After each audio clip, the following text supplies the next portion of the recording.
I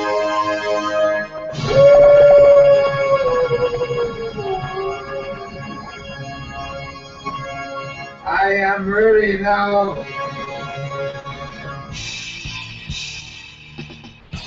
Coming to you from the Radio for One studios in Franklin, Michigan. Welcome to the Detroit Cast. Big fan. Big fan. A show not just free of charge, but free of FCC regulations. And what can we expect? Surprises! Engineered by Jay Timko and produced by Eric Beatty. And without further delay, it's showtime. Please welcome the Detroit Cast. Here are your hosts, Mike and Jay. Yeah, we both have so much in common. We love talking and not talking. Alrighty, welcome to a Friday edition of the Detroit Cast. What are you laughing at? Nothing. Good afternoon, good morning, good evening, What did I say? whatever time it is. No, nothing. I was just something else. Good day, everybody. Good day. Good day, sir. Good day. I am Mike. That is Jay. Timko to my left. Eric in front of me, unfortunately. And we got a lot to get to today. Dare I say a big show. It is a big show. Ebola running wild. The Port shooter. We finally got our decision. I'm not happy about this. I'll be honest with you. Women, if you're looking for that reason to bang your husband, we'll explain why you should. Every night. Every night. Not just today and then like in 3 months. Like, no, it's your job, goddammit. Snowden. Ed Wood. Back in the news, got some interesting news on him, and also coming up later, Tim Luzzi, who was the original bass tech for Nikki Sixx and Motley Crue. They're coming to town tomorrow, Saturday night at Pine Knob DTE. So we'll talk to him about some of those earlier days and debauchery as much as we can.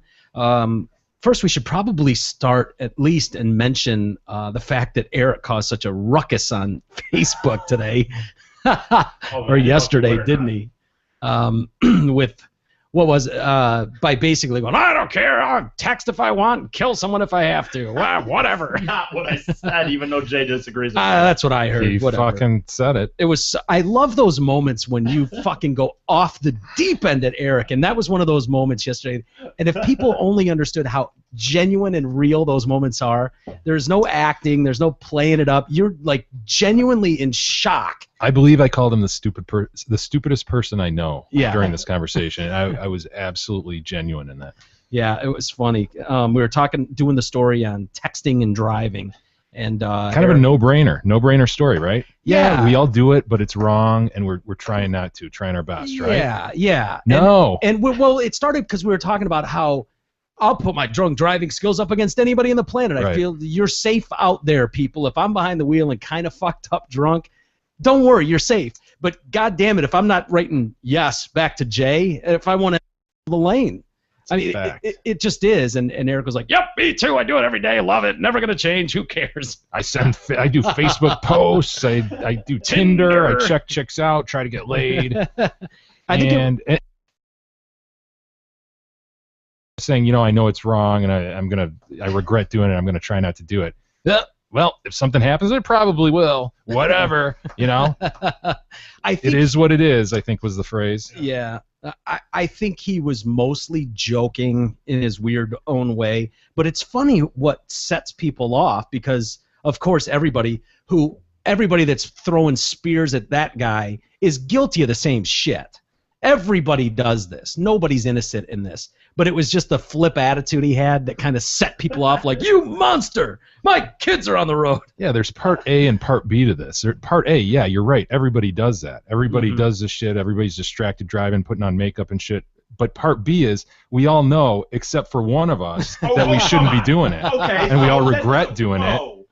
Whoa, and we all take the position that, you know what, I'm going to try not to. Okay.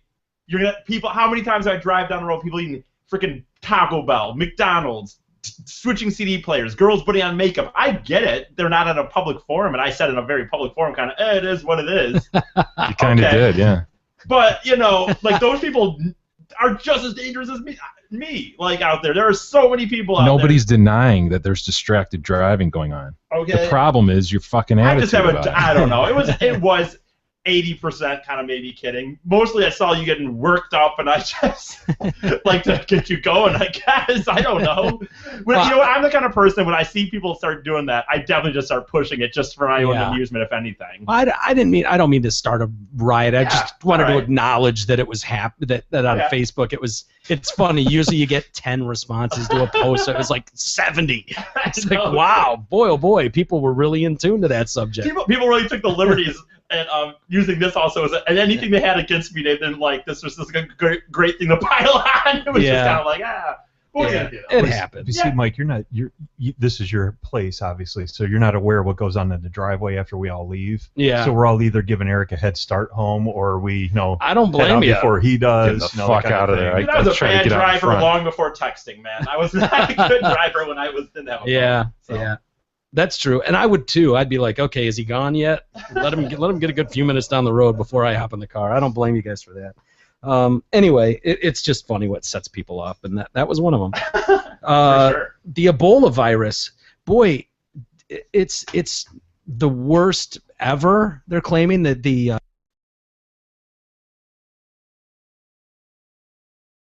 hoping they got that under control since yesterday. No, not really. Well, good luck with GL Jonathan over there. Yeah, he's on it. I mean, I think we both can agree that we're confident that he's got it. He's got that side of it. I'm just worried about this side of it. Mm-hmm. Well, it's just it's just kind of the flip attitude. Eric was telling me a story earlier about one of the airlines is like, oh yeah, just so everybody's aware, we've told our people to be on the lookout for the telltale signs like fever and achiness.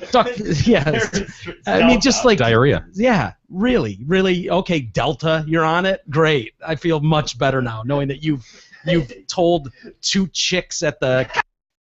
Really look out for some guy that might have some gastrointestinal issues. I mean, it's so stupid. And they've been instructed if people are on flights and they're looking ill to try to get them away from other people that are looking. Hey, you're on a freaking tube that's encapsulated, and it's like, well, I'll just have them sit a few rows back. They'll be fine. It's just silly. And then the other thing, there's this whole ethical side to the fact that these Americans, these 2 sick Americans, got this. What some people think is a cure, right? Which they're far from. I mean, we addressed it yesterday and talked about how unbelievable and how this should tell the public how dangerous and scary this shit is. When they skip the whole tested on animals step and go right to human trials, that should speak volumes. Desperation. Yeah, and so the Liberians are looking at this going, wait a second, you have a cure? You know? Yeah. No. We're not even sure this thing is. We've got like 2 doses of it left, and we don't even know what it's doing to these guys. So allegedly cure. Yeah, it's an alleged cure. We'll see. And it's. I don't even think it's a cure because it's a virus. There's no cure, but it's just something that to help in the fight. And so these people naturally are going, hey, you gave them something, and they walked off the ambulance. So what is it, and where do we get it? And so people are asking questions like, can we get some of that? And they're stuck saying, we don't really have any. Is this going to turn into a race issue? Probably. The 2 white Americans got it, and it's an ethical thing. Do we give it to people? Do we hold on to it? Yeah. Like, I don't know. I don't know, but I guarantee you we're just going to keep hearing more and more about more cases.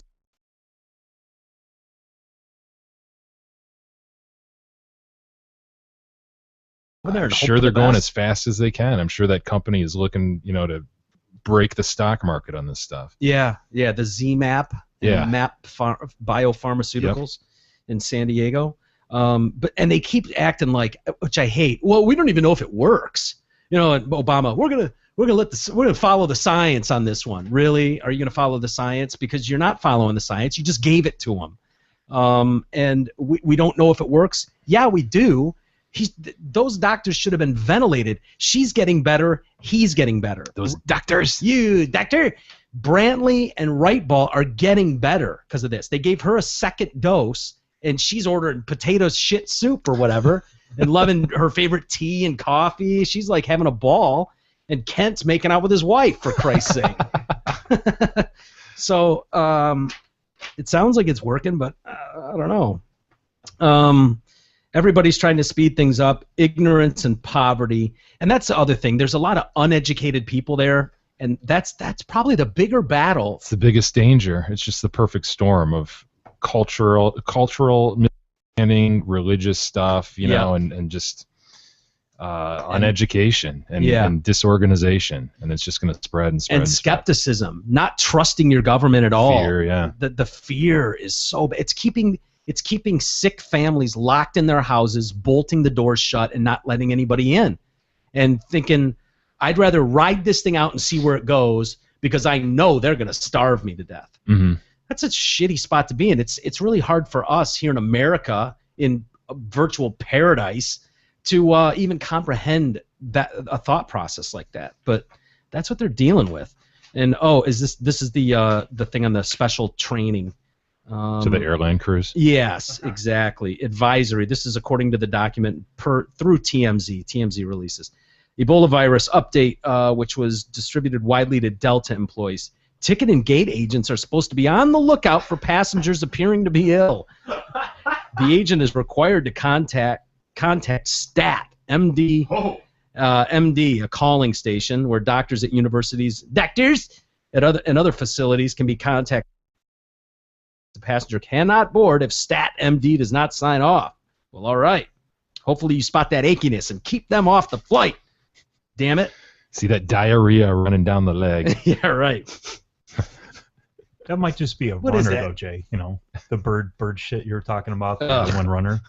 It happens. As passengers who appear infected on the plane, as for passengers who appear infected on the plane, the Delta document says the crew assesses for fever. They just put their palm up to your forehead. I think we got a live one. Shit, can you imagine spot somebody on a loaded plane like that? Yeah, coming from Guinea, New Guinea. I think he's running a fever. He looks achy to me. Oh, yeah. What do you do? Lock him in the John. My man's got the window seat at 3L, you know, and you've got 2L. Yeah. Looks like he's got the chills. It's like, oh shit. Let's see. As for passengers, assess for fever, but cautions they should wear gloves and masks when coming into contact with a person. It goes on. Isolate sick passenger away from others if possible.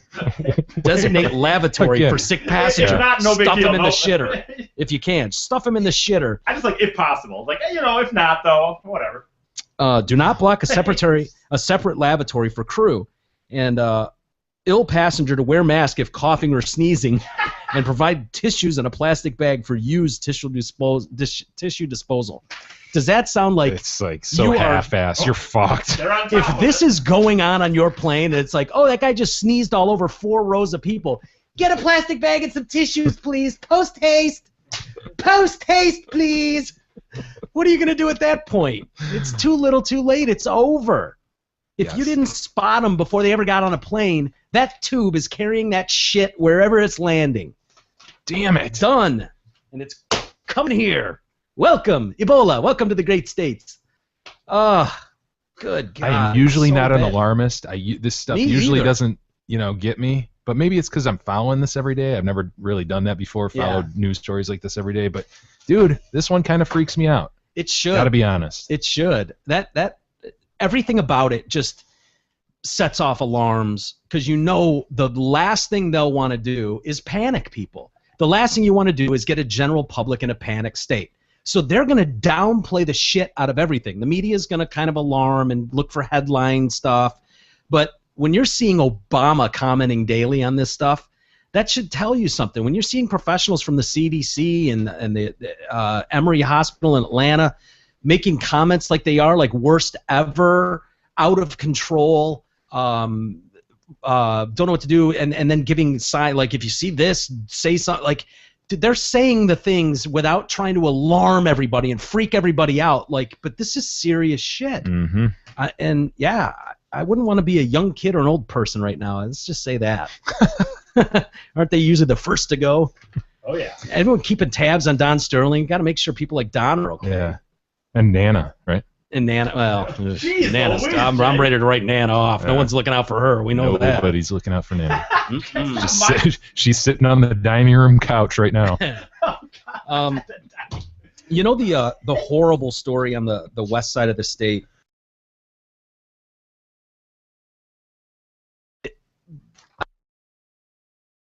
brother apparently really helped. The younger brother helped his older brother get back to the house who had been stabbed. How old was the younger brother? A couple of years younger. Okay, so I like a think 7-year-old, okay. 8-year-old, yeah.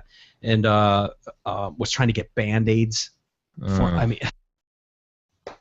unbelievable. But this sounds like a Disney movie in the making almost. Is horrible. Could you imagine Disney doing a movie? This sounds like a movie with this quote here. This kid, as he's laying dying there, is telling the kid, like, this is none of you guys are responsible for this. It's not your fault. Just remember, I love you forever. This 9-year-old. This 9-year-old. Go on without me. Go without me. Yeah. I'm hit. Holy shit. I mean, is that not, how heavy is that? Yeah. You would think a kid would be in an absolute state of panic and just flipping out, Right. not worried about his family and letting them know, like, it's okay if anything serious happens. I couldn't do that. You know how brave that kid is? Wow. I'll love you forever. Good Lord. You know, we got a nuance to the alleged murderer's quote too. Remember, we heard that he went to the neighbor and said, "Hey, can I use your phone?" Sure. And then that neighbor recounted how he called and he said, "Hey, you know, I stabbed this kid. Come get me." Yeah. Or I'm here or whatever. Mhm. CNN is reporting that he was described as calm and collected throughout. He told the 911 dispatcher, "Hi, I just stabbed someone. Please pick me up and come kill me. I want to end my life." That's what the alleged. He had a knife in his hand. Why didn't he just do it himself? Why doesn't he need as if the cops are going to show up and shoot him? Right. Well, he asked for it. Boom. That would be 12-year-old Jamarian Lawhorn. Yeah. Ooh, they're releasing his name. Why would that be? Charged as an adult. Charged as an adult. Yeah, first one since Nathaniel Abraham in Is it Michigan, really? I think. Yeah. Now, it's a whole ethical question, but why would they? I mean, either you're an adult and then why? It's kind of silly to me. Yeah, well, to charge children. They did a real adult type act.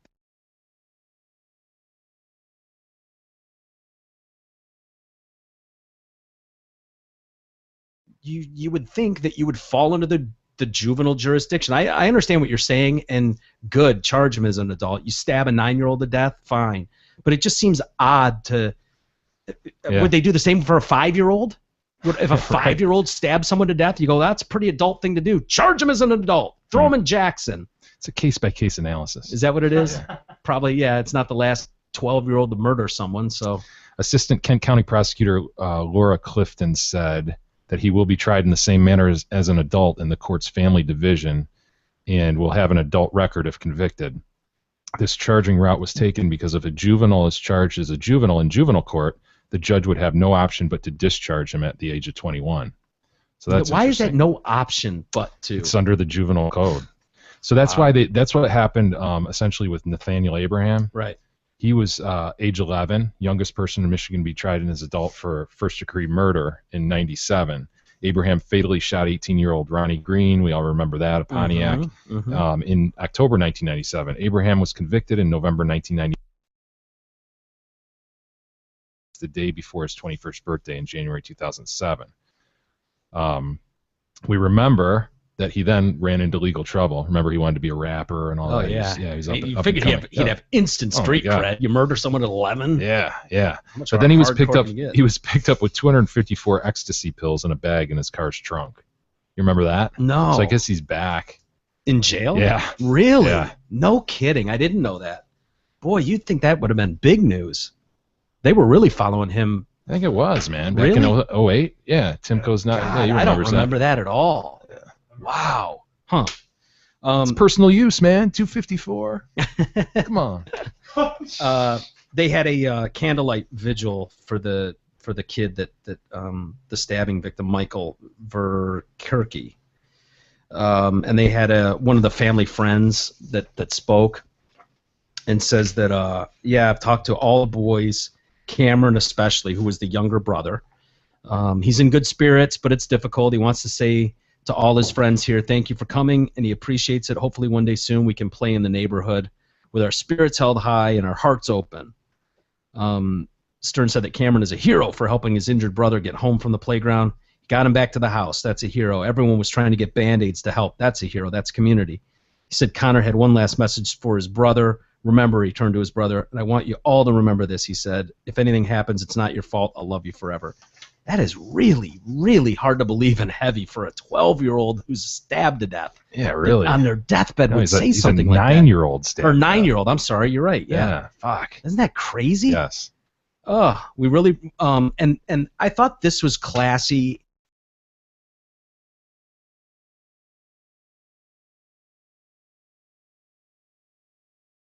It's not lost on us that there's another family that's devastated by this. The family of this 12-year-old is heinous to understand it.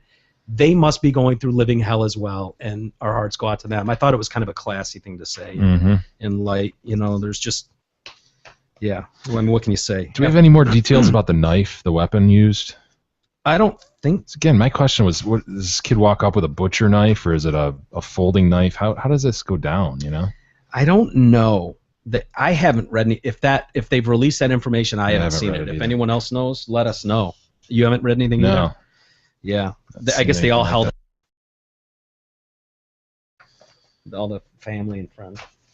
Crazy story. And then death penalty has been a big topic recently. We had another death penalty, double death penalty in Michigan yesterday. Both King Corsos were put down. Oh, I'm like, what the fuck? No jury, no judge, nothing. Isn't it Cane Corso? Cane Corso, whatever. Yeah. The murdering dogs. Yeah. Euthanized yesterday. The two dogs that mauled that jogger. Again, the most dangerous.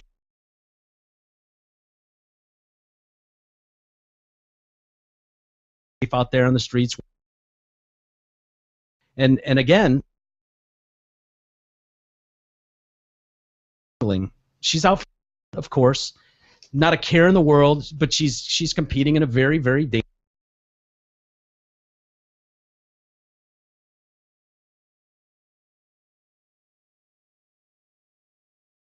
Honestly, is for women a fair.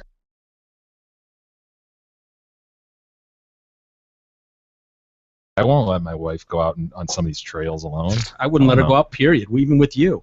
I wouldn't want you out there on the trails. It's just not safe, Jay. Connie Murray, 46, found strangled in Pennypack Park Tuesday. The park is frequented by families and young children. An autopsy confirmed no signs of sexual assault or trauma.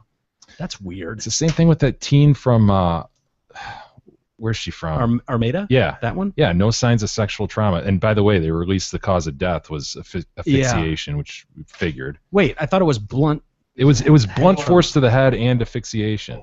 So she got knocked in the head and choked. Yeah, probably. Or just held by the throat and punched. Jesus. So when did she send the text saying, I think I'm being abducted? Probably as the dude's kind of standing there 50 feet down the way, looking both ways, thinking, am I going to do this? Are you looking? She's probably thinking, what the fuck is this guy doing? Why wouldn't chilling, dude? You would think she'd just be on a blaze screaming at that point. But why would you send a text saying, I think I'm being abducted? Just go. Yeah. Probably because your mind can't wrap its head around the fact that really is going to happen. Yeah, it's probably, well, I'm afraid of this. I'm not really serious that this is going to happen. Yeah, can't be. There was some minor bruising on this other one, this Philadelphia one. There was some minor bruising on her, but not even enough to say it was blunt force trauma. Family filed a police report when she went out for her usual run at night, but didn't return. It's just common. It's becoming more and more common. You joggers out there. You stay here and do your yoga. Mm-hmm. Your downward dog. That can't hurt you. It's dangerous too. I'm not saying it's not, but I'm a thrill seeker. I'm just not crazy. Just jogging is stay in crazy. the back of the class. That's right. Check out that downward dog. That's right. I know what that means now. When she went out, a neighbor walking your dog says she found the woman's body in the bushes near the park. Homicide detectives say they have not been able to locate her cell phone or headphones, both of which she had with her when she went on her jog. This area has been rocked in recent years by a string of sexual assaults. Of course, I mean that's what happens when you go jogging. Well, luckily I don't jog. I run. So running, jogging, it's the same thing. You think you're safe out there, you're not. Walking, running, jogging, whatever. People need to wake up. You just need to wake up. It's just not safe. Look out for guys wearing office clothing and carrying briefcases. That's right. Dead foot race with some creep in a suit. I love that story. Guy has to go to a dead sprint to outrun the perv in the office clothing and briefcase. Didn't he say something to him when he caught up to him too? I don't remember. I thought the office guy was like, ooh, I didn't know which way you were going there. I don't know about that. But I swear to God, I listened to part of your show. You remember. guys said that. I don't. Well, me and Jay were doing a lot of speculation. Like even the briefcase was just. I like to picture the idea this guy would be with a briefcase running after him. Yeah, we were filling backstory. Oh, you guys are doing your own thing. I thought it was part of the email. I swear to God, look back at the email. I'm almost positive. Maybe it was. Maybe I forgot. And this story sends shivers. It's really kind of creepy. We'll get to some fun stuff like banging your husband in a second. But this Erica Fryman took the stand in Florida to testify against her ex-boyfriend. This is one of these cases where guy is dating a girl in high school, and they've got another buddy who's a friend, and they break up. Kind of one of these, everybody knows this guy who can't handle it, man. It's too tough. He's a giant pussy. Yeah. Turns into a fucking shell of a man and a pussy overnight. Girl dumps him and he can't handle it, right? He's one of these deep end guys. I'm gonna kill myself. We all know these guys. One of these. So fast forward a little bit, they go to college, and she starts banging this other guy. His friend. His friend.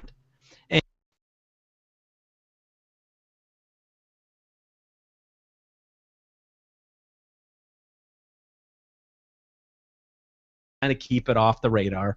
He finds out about it, and immediately, I'm going to kill myself. I can't take it. So she ends up, his name is Pedro Bravo. Oh, of course. Bravo, Pedro, bravo. So Christian Aguiar is the other guy. The victim? The victim. Okay. The three of them were high school friends, and oh,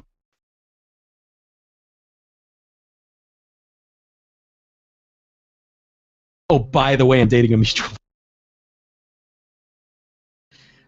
He eventually found out about it. The relationship caused him to poison and strangle his buddy. Poison and strangle. I love it. Yeah. And then hide his body in a remote field, which was discovered 22 days later. Focal point for the trial has been Bravo's sketch pad. Usually it's email that gets people in trouble. A sketch pad. But he'd draw like dead bodies and stuff, and he drew like skull and crossbone poison. They'll never catch me. I'll get you for this, and I'll win her back too. I'll get you, Aguiar. What a narrow little life Bravo has. Yeah. You know? Yeah. He can't get over the idea that this chick, wouldn't want him anymore. His narrow little life is so focused on her. Yeah. God, and you're so young, Yeah. Freaking whole life in front of you, and you're just obsessed with this idea. No one will stop me. I will get out of Miami and into Gainesville by January 2013, and I will get her back. Will ya? Will ya, Bravo? Pretty dramatic, Bravo. Yeah, pretty much. And a sketch pad. On a sketch pad. You keep a diary too with a little lock on it. Like Did they find the key? Did they find the key yet? Like all the other 12-year-old girls in the neighborhood. Fucking Come on, Jay. Someone God, keep journals, Jay. Do you keep a journal, Eric? I used to. Jared, You did. I used to have a journal. It's got to be choice, dude. Will you bring it in? If I can find it, I'll Oh, look. please. I'll You're not look. allowed back in Radio for One Studios. You have I'll your look journal. and see If I can find it, I don't know where it is. Yeah, All right. I think I Yeah, know. right. Of course you know where it is. It's your journal. Your whole life's in there. You've had We'll one- be I mean, it here wasn't like I think Monday. I only did it for like a month or so. One That's time enough. You've had one bedroom your whole life. It's in there somewhere. That's It not is. true. Find it. That's Yes. not true. I've had 3. It's not in the other two. It's in your bedroom, and you know that. Bring it here. Why if did it, I need- say this? if it has a key on it, bring the key as well. I don't Why want to did have to pick your diary's lock. This is what I get. See, I shouldn't open my mouth sometimes. No, That's you what I shouldn't, but you did. I know. Monday. It's here Monday. get. God damn it. God damn it. Monday, Eric. It's here Monday. See- Say it. Yeah, it's here Monday. It's here on Monday. I'll find it. Thank you. Dude, I swear to God, sometimes people think like my brain. That is where my brain doesn't have that filter. To Yeah, just maybe say, I know. I love it. Shut the f up, Eric. Like, yell out like he meant. Everything. The worst part of this is Freeman says she arranged to get together, thinking that Aguiar could kind of talk Pussy Boy off the fence a little She bit. should have known better. Yeah. She knows Bravo. She Bravo's a does. pussy. Bravo. She knows Bravo. Handle this shit. No way. way. Two beers. Christ. So she hoped that advice from Aguiar would help. Again, you're right. She should have known better. She knows Bravo. Who knows her better than her? Yeah. Bravo. Right. Nobody. Yeah. Surveillance camera then capture this scary moment, which is always weird to me when you see someone go into a hardware store to buy the hatchet or something. Yeah. The shovel. Chilling. Yeah. Yeah. It just brings it. Here's Bravo with a shoulder and a roll of duct tape in his hand. Bravo took him shopping. Yeah. For his own. Oh. And when they found his body, you know, lo and behold, the rest of the duct tape and the shovel are right there too. Don't be I'm afraid. not guilty though. Yeah.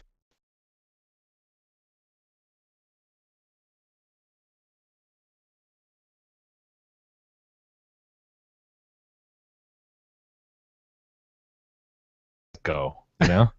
Well, you're watching. Finally, it's kicked in. Die, Aguiar! I can't do it. It's too hard. Oh my God. He's probably looking the other way, like, Don't look at me. Don't look at me with your beautiful blue eyes. Don't look at me. Look away. It's to be over in 20 minutes. God. Amazing, such a pussy could pull that off. I know. Well, the poison part is he couldn't have done it without the. Yeah. It's the only thing. So this poor girl on the stand. Ugh. Because you're right. Nobody knew Bravo more than her. She should have known. Huge she mistake. probably thought he was way too big of a pussy to ever go through with something like that, though. Should we do the reasons why women should have sex with their guys? I think we should. As if you.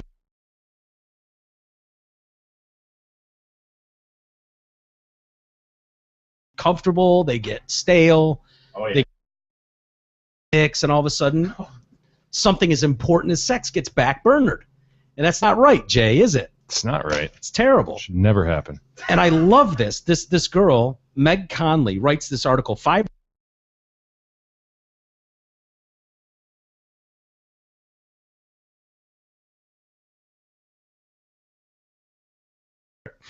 I And have never. Okay, whatever. Sorry. Sorry. Monday with the Journal. God damn it.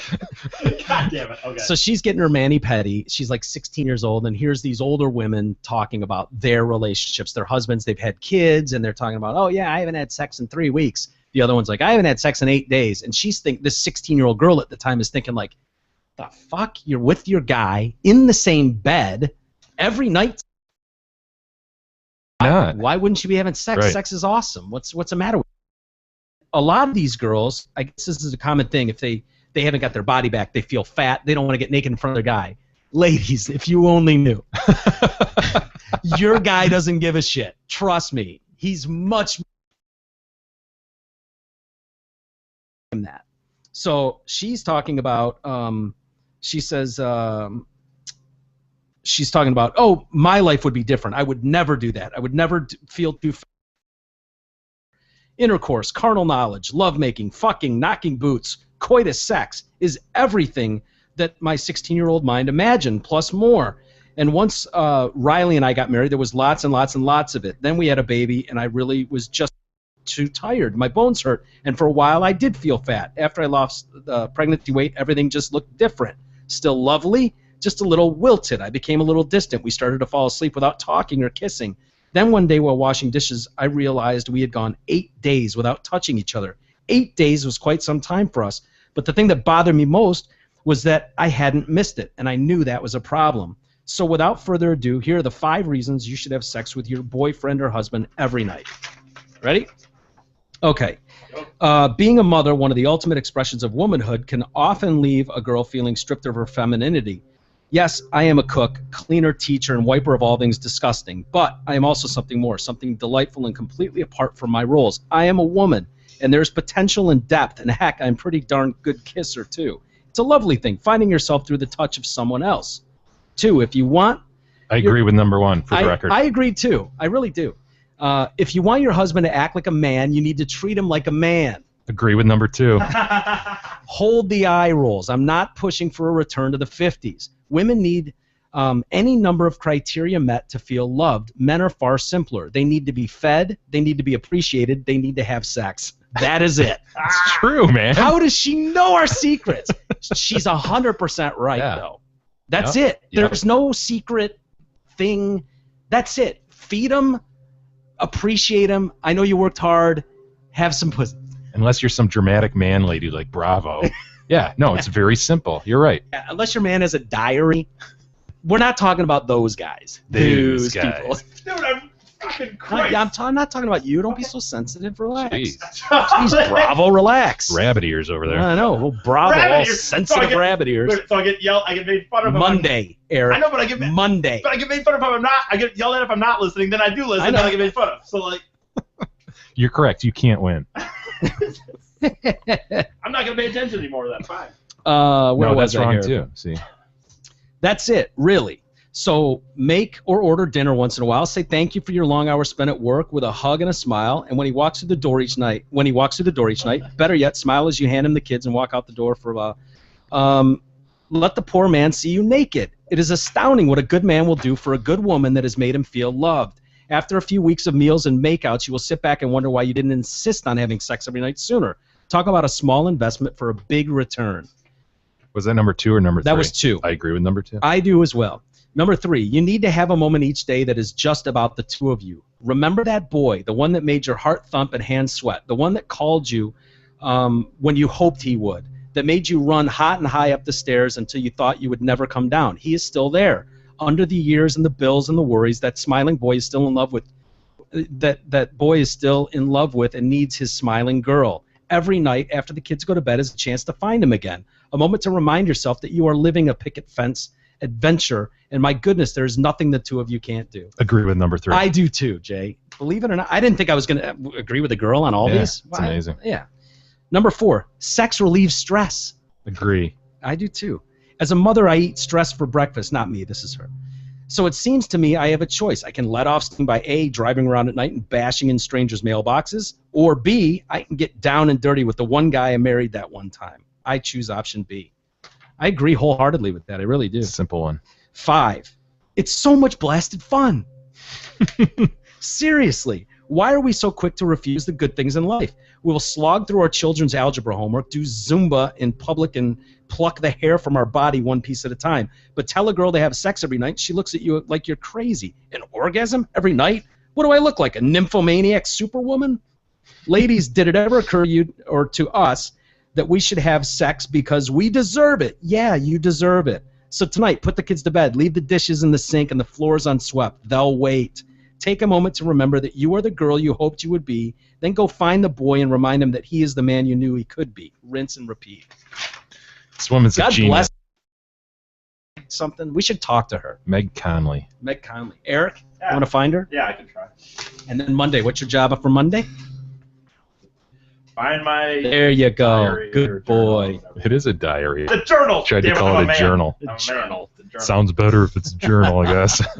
I want to hear You know- from I want women or guys to email us at the DetroitCast@gmail.com who heard that little story from Meg and put out for their guy tonight. I want to hear from you. They're 5 damn good reasons. They are. They're very well reasoned. I mean, they make a lot of sense. They do. I know that sounds, we're kind of joking, but I'm totally serious. Those are very valid Honestly, you're reasons. laying next to your dude, just Yeah. roll over. You know? Get on it. And then write us and tell us if it sucked, if you hated it. Seriously, I want to know if it was terrible. If you heard this discussion and went, all right, I'll give it a try, and you hated it. I'll give it a try. You're in a relationship. I'll give having sex with my partner a try. Well, No, you're right. You're right. dude, there are people that go months without having sex. Yeah, I hear that. People in relationships sleeping naked Yeah, no, next to that person and go months. No, you're right. I know. That's fucked up. I know. You're right. Now, the only person I would say that that's not a good idea for is this couple. We've got another one, do we? We got another one. Oh, boy. A woman went in search of her long-lost mother. So far, so good. Sounds fine. Adriana, husband Leandro. They've been together for 7 years. They've got a 6-year-old daughter. Sounds great. The Brazilian couple spent their lives trying to find their respective mothers, who were both named Maria. Uh-oh. Oh, no. And at a Oh. Does it- Still, Maria. Right. Adriana hadn't seen her mother since she was just 1 when she left home to be raised by the girl's father. Meanwhile, that his mother, his own mother, had abandoned him. Leandro stayed in the same town where he was born in Brazil. The pair met for the first time 10 years ago after her marriage broke down and she moved back to her hometown. They soon fell in love, moved in together. Fairy tale. This Had a is lot what in fairy common, tales yeah. are made of, right? Unable to forget and give up the search for her mother, last month Adriana decided to contact a radio station in their town to ask for help. And this week the two were reunited live on the air. But at the end of the interview, the mother revealed she also had a son who didn't know her. His name was Leandro. Oh, God. Oh, no. Couldn't be this No. No. It's a common name. common. As it becomes clear that it is, in fact, the same Leandro that she is married to, you can hear her weeping uncontrollably. I don't believe that you're telling me this. Leandro is my husband, she sobs. Shit. Dude. All right, you and Gab. We talked about this. I know we And you did. know what? And I came full circle on it before. I was like, oh, my God, gross. And I came gross. around, I'm like, Yeah, I what do guess you I'd do now? stay with her. I've already banged her Got 100 times. 3 I mean, kids. I mean, we're happy. Yeah. She could be my sister, whatever. I Oh, well. oppose At this. this point, Yeah. I mean, you can't take it back. You can't stuff No. the kids back in there. Can't put the toothpaste Uncook back in the 'em. Yeah, I mean, it's done. I posed this question after we talked about that to a few people. I remember even one time being at the bar and asking a bartender randomly. I guess she knew my friend a little bit, so so it was not just a Yeah, you're not just stranger. asking strangers. if But I they did banged their ask her, brother. and like then this was the old 30-year-old couple that had found out they were brother and sister, and I've had more people than you would think maybe Say that.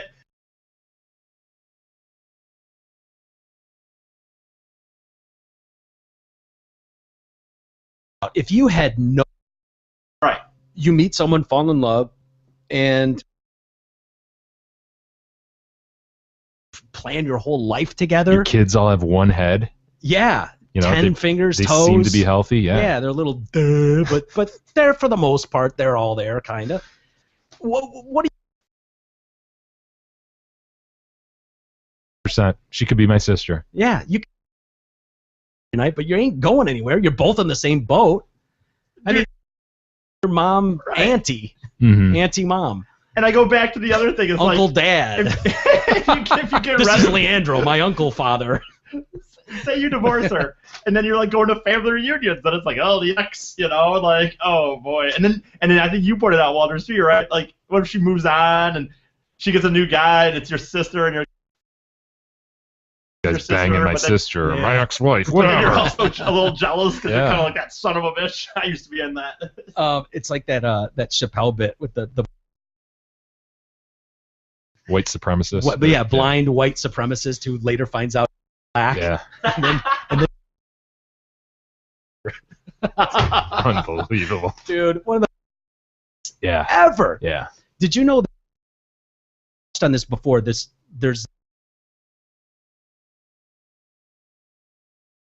until reading this story, but there's a genetic sexual attraction that can occur when estranged relatives meet for the first time as adults. More than we're aware of. So if you got a couple kids that are separated at birth, these two get together and there's some strange, and it's this feelings of intense intimacy that can confuse the brain as it recognizes it's supposed to be like some family connection that the brain struggles to associate, like, how do I know this individual? And it kind of turns into this sexual thing. Damn. So there's this unfair attraction for them to get together. It's known as the Westermark effect. When families grow up together, there's this inherent taboo is created when that desensitizes them to sexual attraction. So just growing up together, like, you would never bang Todd, Chet. You Yeah, just I wouldn't I do wouldn't, it, no. right? I No, don't think definitely, anyway. I definitely wouldn't. Yeah, I wouldn't look at G and go, he's kind of cute. It just wouldn't happen. I wouldn't look at Kristen and go, yeah, I could see do that. Because we grew up together. We're descendants. You didn't know Chet. You guys, your parents dumped one at an early age. You could look at him and go, God damn, he's a handsome devil. Be like, I'm in. fuck off me. But the Westermark would kick in, and you'd be like, I can't let him go. They call it like Johann Westermark, who discovered it or Maybe, something. who was banging his Yeah. I don't know. It's known as a Westermark effect, but it is missing from relatives who do not know each other. So this couple, they got together and they're like, what do we do? I still want to do. We don't care. The Brazilians stay together? Yeah. Good for them. Totally staying together. Good for them. I'd have done the same thing. Yeah. Only death is going to separate us. All this happened because God wanted it to happen. No, God did not want some guy to bang his sister. Trust me. Whatever you got to say to yourself, fine. But whatever helps you sleep at night. God does not like, I got to get Leandro banging Adriana, please. Whatever helps you sleep at night with your sister. Of course, it would have been different if we had known all this before, but we didn't, and we fell in love. We thought it was funny that both our mothers had the same name, but it's a common enough name, and we thought it was coincidence. Again, whatever helps you sleep with your brother at night. What are you going to do, right, Jay? At first, we were really knocked by it all, but we had a family meeting and told everyone we were going to stay husband and wife, whatever anyone may think. We have so many plans together, nothing's going to break us up. Nothing. That would be that would be, even though I agree with it, that would be a little weird. Like getting the family together. Hey, guys. Guess what? We found out we're brother sister. Yeah. We're sticking with it. We're going to see this through. You've never met your uncle before? Until now? Dad, get in here. Dad, get in here. Meet your nephew. Like, that'd be so weird. Hey, we didn't talk about Ted yet. Wafer. Oh, did we forget about Ted? Forgot about the torch. Nah, that's neither here nor there. Ted was obviously found guilty of second-degree murder. Were you avoiding it? So right. Because no, I wasn't. I swear to God, I wasn't. Found guilty. But I don't have it in my notes. Okay. So that's found guilty of second-degree murder and manslaughter and felony firearm. So he will spend some time in jail. How and as much? we talked about, man, that was a tough one, you know. But in the end, I think he just took that extra step that troubled the jurors. You know, he took that extra step to open that door and go out and confront, as opposed to prosecution hammered that. You know, you could have called 911, you could have hunkered down, you could have tried to defend.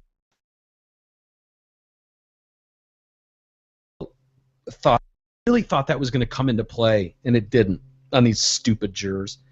About what the judge said about which that it was kind of, he's allowed to be on his porch, and if it believed intruders coming in, what the only thing that I thought to ask you, Jay, was would this outcome have been any different had he been a family man? Had he been a guy who didn't live alone like a hermit, but lived with a wife and 2 kids? Yeah, I think that would have been a way better factual scenario for him. Because as it was, I think he got painted as kind of that gnarly kind of old guy on the street who not much emotion. Yeah, and we didn't see him testify, but my sense, just looking at pictures and hearing the testimony, is he probably didn't come off as a real nice guy. Yeah. And if you're telling a story that, hey man, I'm trying to defend my family, I think that's a way better narrative. Yeah, and I think it would have been really hard, if not impossible.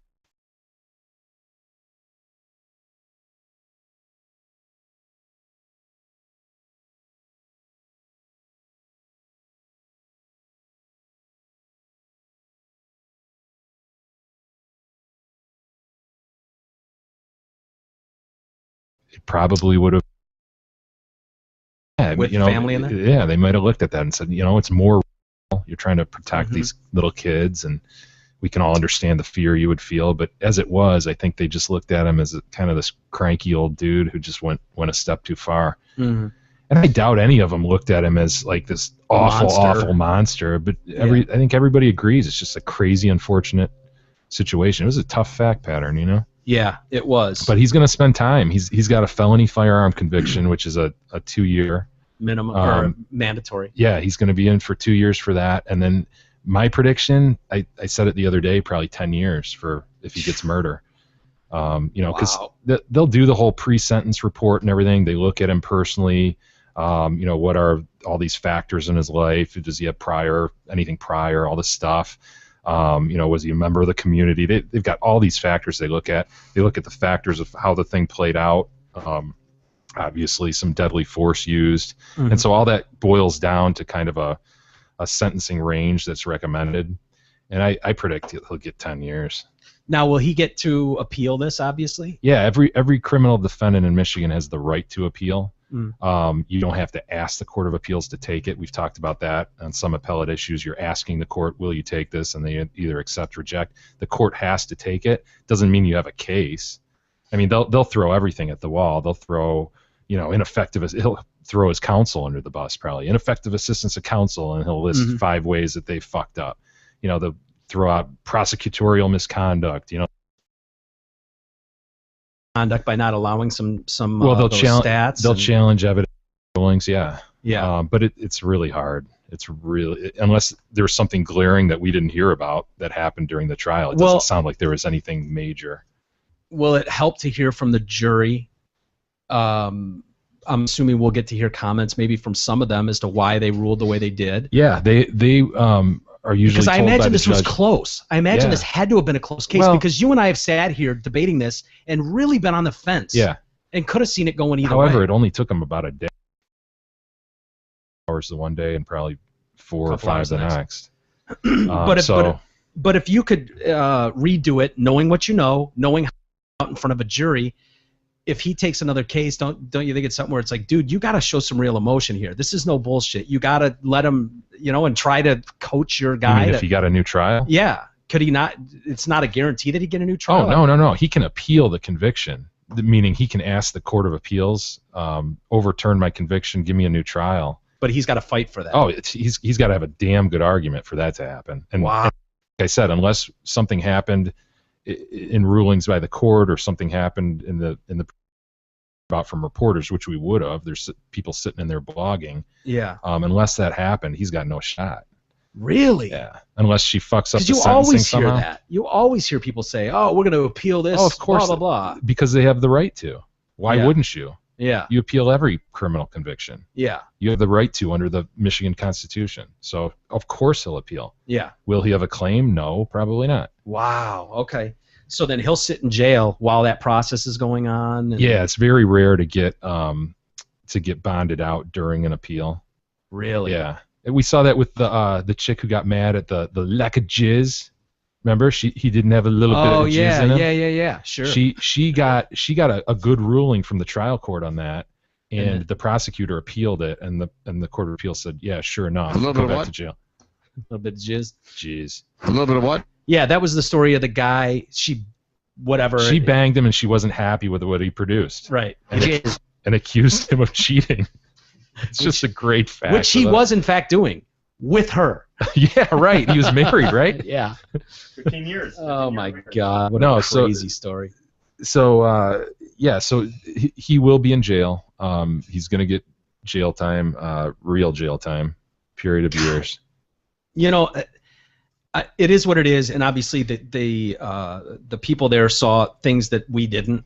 The jury heard everything, and there's so many nuances to hearing live testimony. Yeah. Rather than just hearing it on the news or even reading from a transcript. Sure.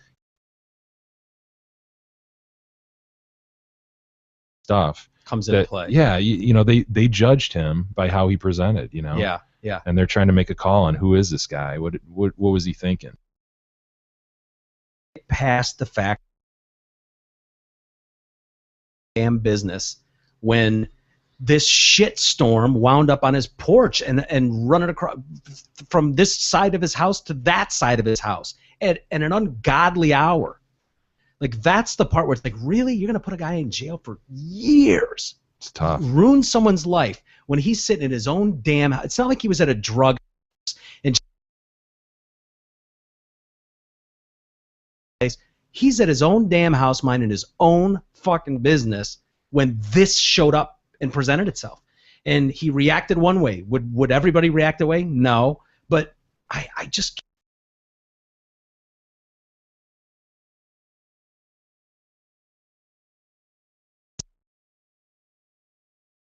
If someone's going to come into this house,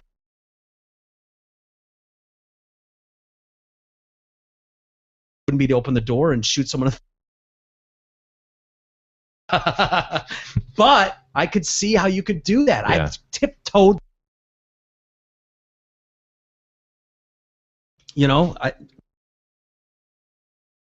Wafer. So, but they obviously knew more about it than I did. So, who am I? So sentencing, yeah, it'll be really interesting to see what he gets. Yeah. because I think we all agree the guy's not a monster. Crazy situation. But that won't be probably for a month or 6 weeks or something. But yeah. So what happens to him during that month and 6 weeks? He's in jail? Yep. Wow. I thought I heard he was not. Yeah, he should be. I'm not kidding. They should have taken him in handcuffs and put him in jail. He's a convicted killer. No, I'm not He's a kidding. murderer. I on the way here, I was listening.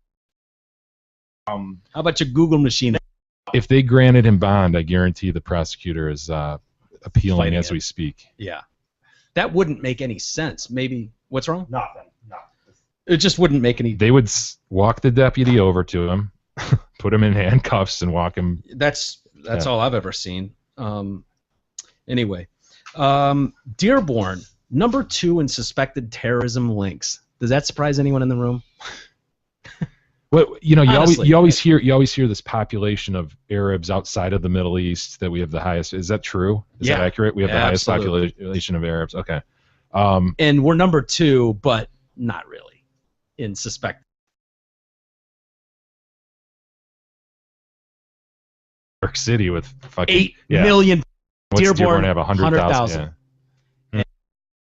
New York City with 8 million people. Wow. Who's third? Like Chicago and Chicago's in there, San Diego's in there, Houston, maybe something like that. Newly obtained government documents suggest that in the government's eyes, Dearborn is second only to New York among U.S. cities as having the most people suspected of links to terrorism. This online magazine, The Intercept, posted secret documents from the National Counterterrorism Center's Directorate of Terrorism Identity showing that as of 2013, there were 20,800 Americans and non-Americans permanently living in the U.S. who were believed to be known or suspected terrorists. News of the list fanned worry of Arab Americans in Dearborn, some who said they already feel under the spotlight in the fight on terror in a post-9/11 world. It's a negative thing against our community, said this dude, a bus driver from Dearborn and community activist who immigrated from Lebanon in the 80s. We should be left alone. We should be left as ordinary citizens. We do respect the law. Well, yeah, I'm not talking about the people that respect the law and members of the community. The problem is there are some people in your inner area there that have links to terrorism. So unless you want to shake those people out, there are going to be people that are going to look sideways at anybody that looks like that. It just comes with the territory, my man. Sorry, no offense, but there's something called a gut feeling, and most people go with their gut feeling. And if they don't feel comfortable about something, well, maybe instead of lashing out at people and going, this is bullshit, we are good people, blah, blah, blah, blah, maybe you look inside and go, okay, well, why would people be scared? People aren't scared of fucking Chinese people. Why is that? Why would that be? Little 70-year-old Korean lady didn't ride a plane into the trade centers. And they don't, Allahu Akbar. But a lot of people do, and everybody. It's been a joke forever. Dearborn, are you kidding me? That's the Middle East, and not that that's a bad thing. I have tons of Arabic friends. Went to school with a shitload of them. It's not a knock, but I always feel like when you hear whether it's a black guy talking about, oh, I can't catch a cab, or I get followed around a store. Well, why is that? Why is that happening to you? Is it because that some people can't fucking behave and you're left dealing with that? That's just the fact of it. People are worried around certain people for good reason in a lot of respects. And if you think that anybody in this country is comfortable and feels just fine around people who are pulling a lot of some serious stunts around the world, that's just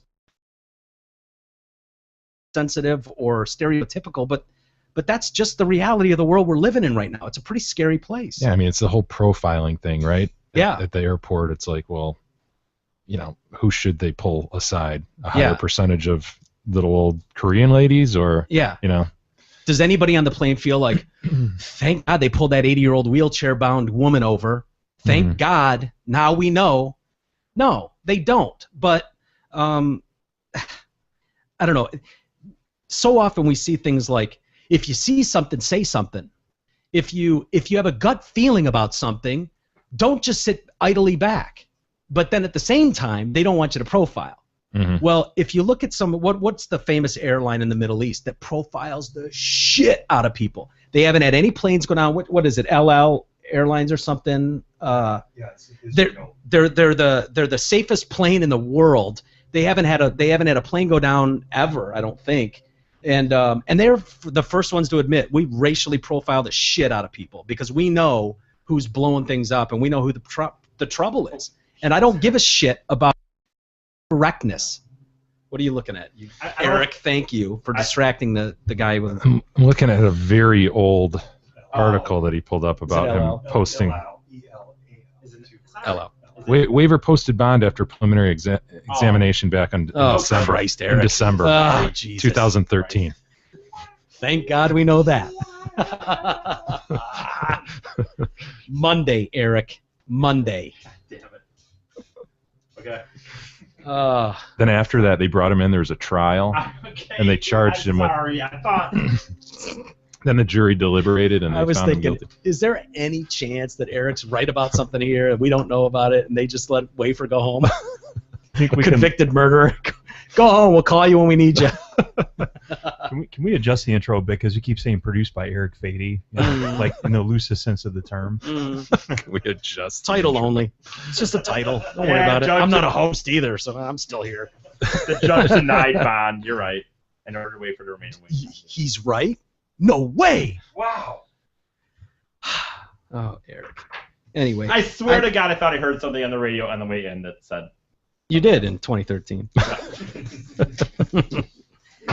I don't know. I feel bad, and I feel like I'm treading a very sensitive and touchy subject, especially around here. But hey, there's only one way people are going to stop profiling people and stop looking at people. It's if they feel safe, if they feel that there's not a real threat, if they feel that way.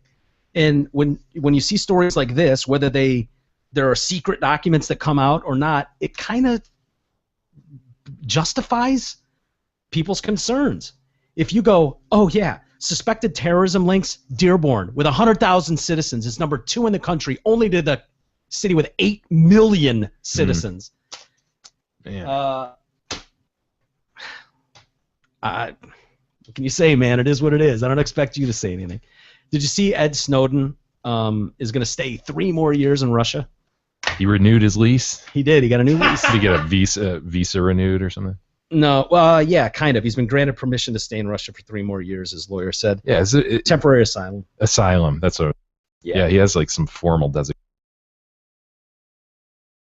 Thought of Ed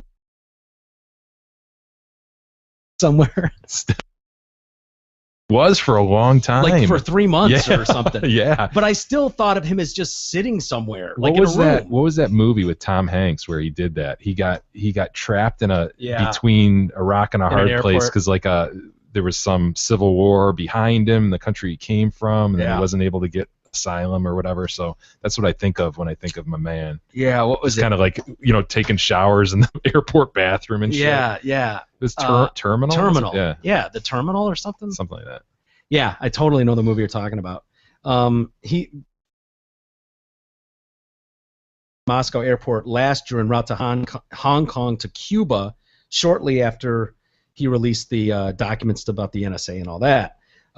What I didn't know was the reason they gave him this 3-year extension is because he's working there. He's got a job there.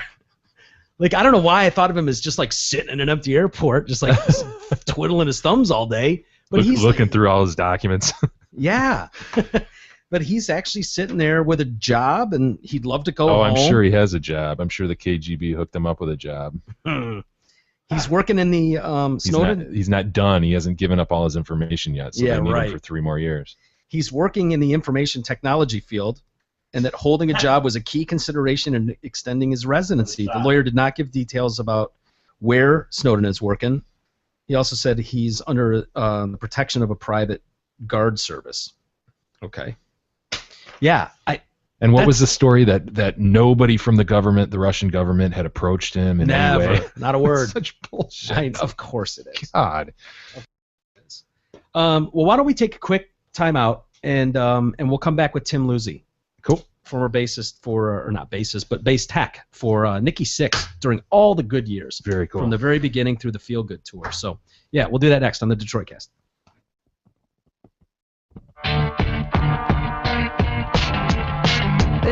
Detroitcast continues after this short break.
The Detroit Cast continues now, bitches. Here's Mike and Jay.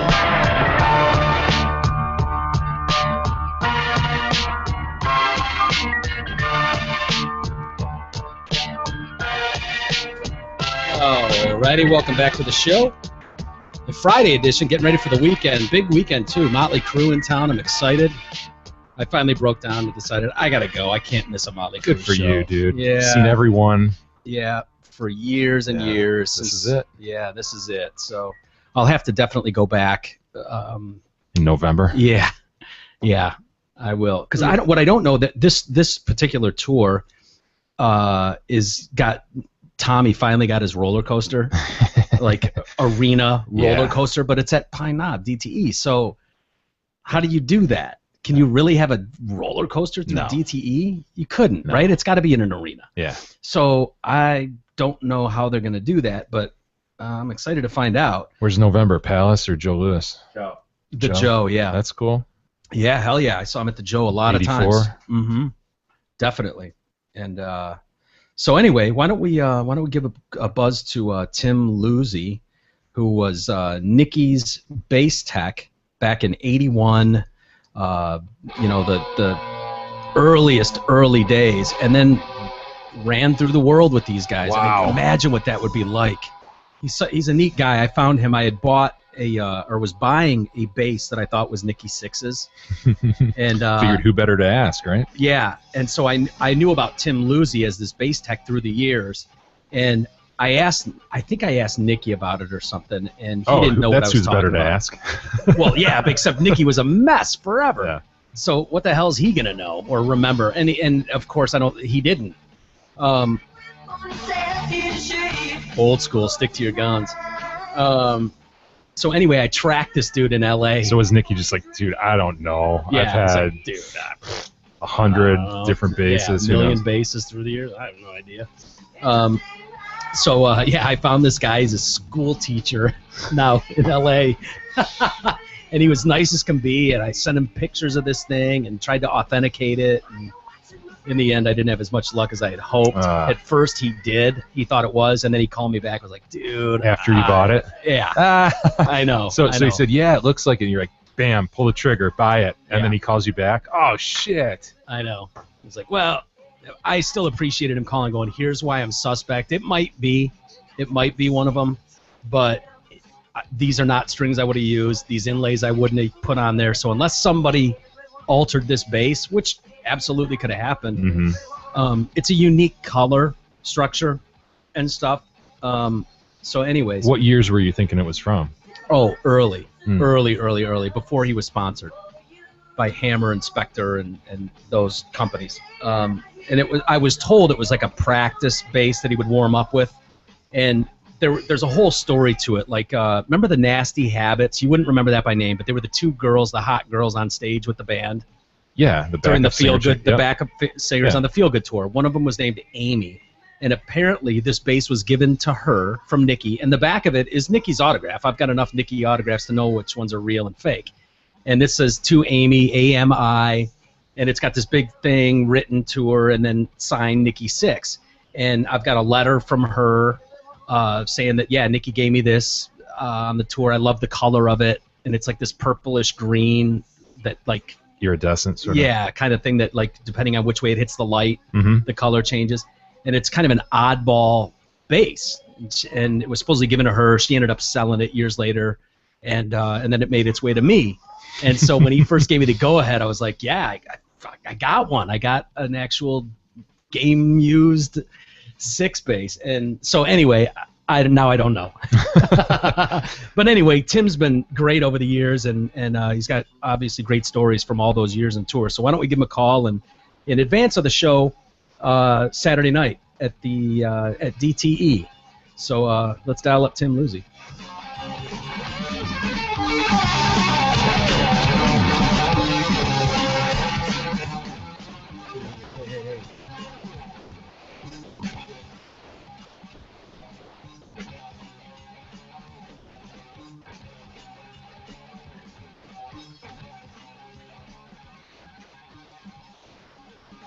Hey man, look at me, I'm sweet. dreaming. Are you watching me bleed? Are you believing?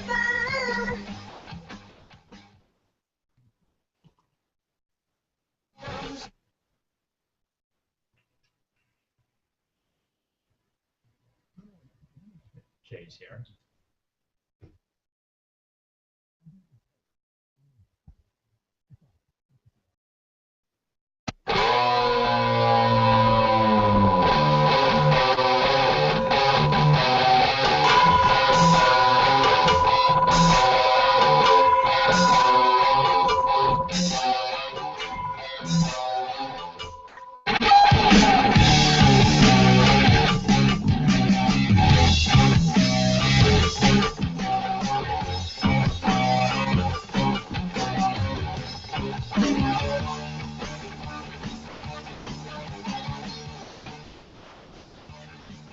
All right. Well, a little hard to understand him, I suppose, but Yeah, at first I was like, what language is that? Oh, it's California, It's Surfer man. Dude, man. Yeah. He's a Surfer cool Dude. guy, though.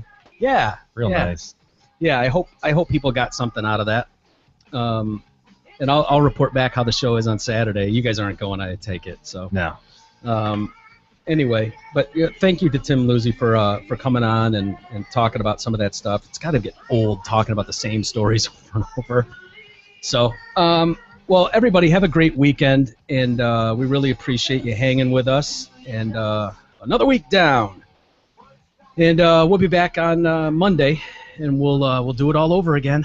Sounds so exasperated. That's exciting. I What know a great it is. opportunity. Absolutely, I'm excited. I'm fired up. I really am. I'm tired. It's been a long week, and Pants is a mess. Oh, the poor little guy. I know he got his nuts clipped, and there's a whole thing going on. So, yeah, I'm not looking You got forward to nut taking. blood all over your house. I basically. do, basically. I'm not looking forward to taking these headphones off and getting back to real life. So, have a good weekend, everybody. Thanks, you guys, for everything, and we'll see you on Monday, everybody.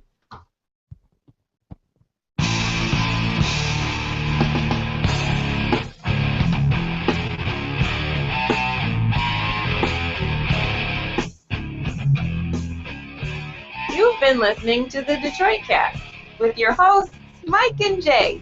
From all of us at Radio for One Studios, thank you for listening. And as always, thank you, Detroit. Listen, sugar, watch you grow.